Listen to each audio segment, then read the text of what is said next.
Peneliti Pusat Riset Iklim dan Atmosfer BRIN, Erma Yuli Hastin, mengkategorikan bencana yang terjadi di Kabupaten Bandung dan Kabupaten Sumedang, Rabu, 21 Februari 2024, sebagai angin tornado, bukan angin puting beliung. Erma mengatakan bencana tornado yang merusak ratusan bangunan itu merupakan yang pertama kali terjadi di Indonesia.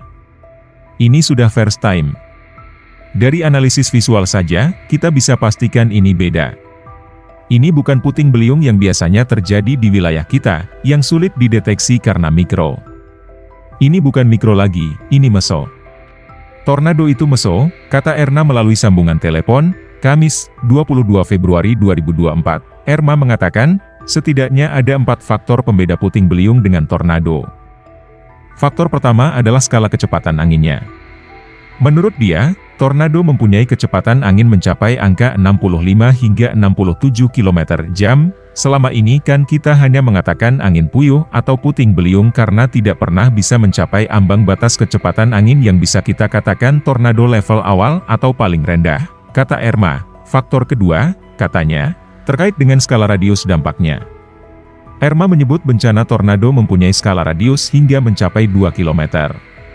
Apabila skala radiusnya masih berada di bawah angka 2 km, maka hal itu masih dikategorikan mikro dan belum termasuk meso seperti tornado. Faktor ketiga adalah dampak kejadian.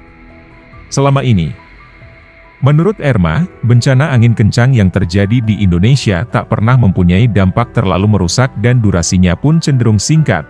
Kemudian, yang keempat itu durasi. Puting beliung di wilayah kita selalu kurang dari 10 menit.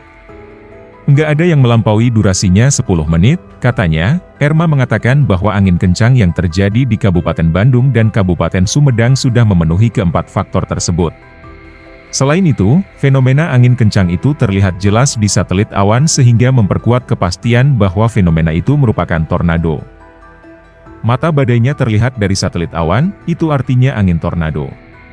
Karena jika puting beliung enggak bisa terdeteksi dari satelit awan, awannya itu enggak kelihatan, ujar dia. Erma mengimbau masyarakat agar lebih waspada saat memasuki musim penghujan.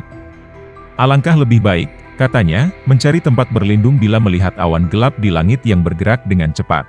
Download Tribun X sekarang, menghadirkan lokal menjadi Indonesia.